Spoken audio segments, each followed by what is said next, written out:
Sveiki, gerbėmiai. Sveiki. Taigi, kas čia per įdomus toks augalas, raudonlapis? Nu, tau buvo bandymas atspėk iš 2-3 kartų ir gauti tokį sodinuką. Daug metų dalyvavom įvairiose mūgėse ir žmonėm buvo tokia galimybė. Atspėkit iš 3 kartų ir tą augalą padovanosim. Ąžuolas, ne ąžuolas, klevas, ne klevas. Nu, ir per keliolika metų tik tai 2 žmonės pasakė, kas čia tokia. Tai Kaune miškininkas pasakė, tai ko gero čia šermukšnis, grūstinis šermukšnis.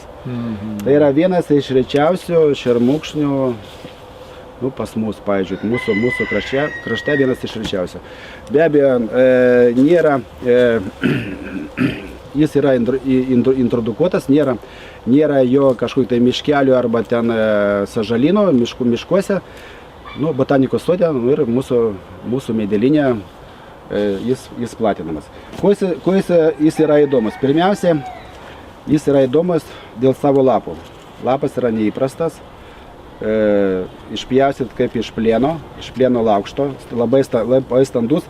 Ir svarbiausia, mes dabar spalio 1 dienom, žiūrėkit, kaip jis gražiai nusispalvina. Dabar pas mus Lietuvoje žydėjimas jo gan retas ir mums dar neteko matyti uogų, bet literatūra rašo, kad uogos yra oranžinės, su baltais taškeliais, saldžios, miltingos ir turi gydomųjų savybių, gydo skausmą skrandyje. Tačiau aš manau, kad dėl uogų galima pasodinti kitas veislės. Taip, nu, pavyzdžiui, granatnai tu reklamavai ir taip. Taip toliau yra derlingų veislių kitų, o šitą medį sudinom nepasakėm svarbiausia, ko gero, kad gamtoje tai yra didžiulis medis, 8-9 metrų, net gradai net 12 metrų, taip ir kaip 3 aukštų pastatas ir paplitęs Pietų Europoje, ten mažoje Azijoje. Dabar praktiškai gamtoje visur išnaikintas, kadangi jo labai vertinga mediena, ypač baldų pramonėje, kad ten tai yra atlasinis medis, kad jis tinka poliravimui, kad galima išdžiovinti, kad drėgmės kiekis būtų tik tai 15%. Vienu žodžiu, vertingiausia mediena turi.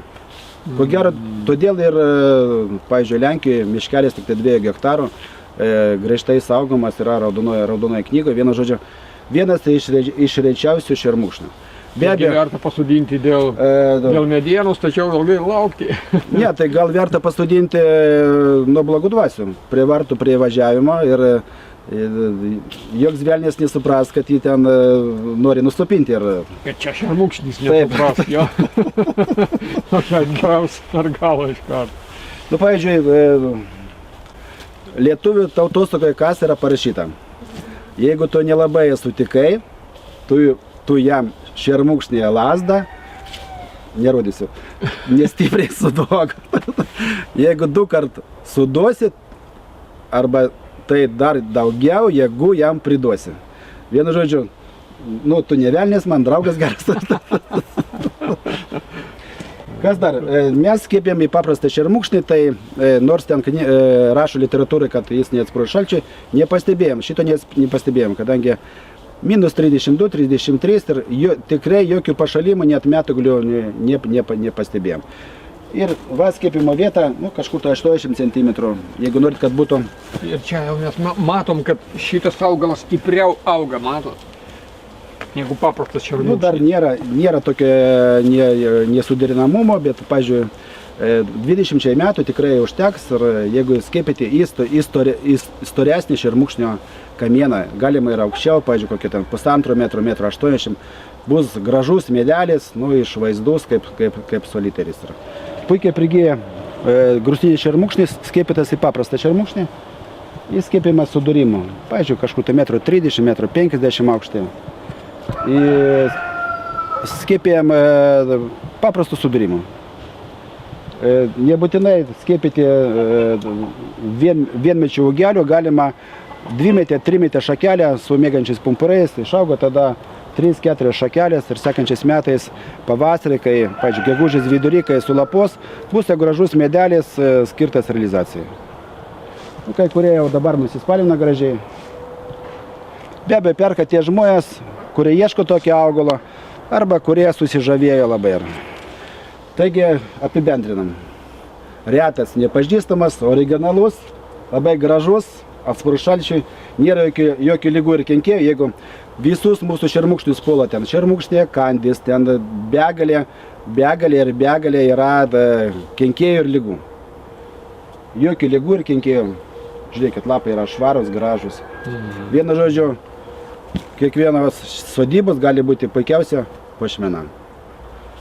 Taigi... Sodinukų turim? Dar yra.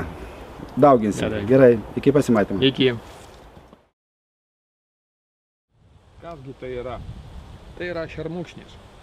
Aš manau, jūs, kaip ir aš, nelabai mėgstat laukinių šermukšnių uogų. O šitą šermukšnį galima valgyti laisvai ir aš tą daryti labai mėgstu.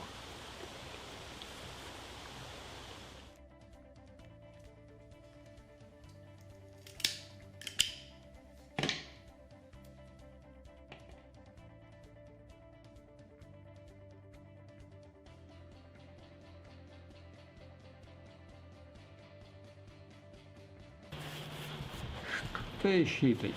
Uždedam juostą. Viskas. Ir užsukam šitą žiedą.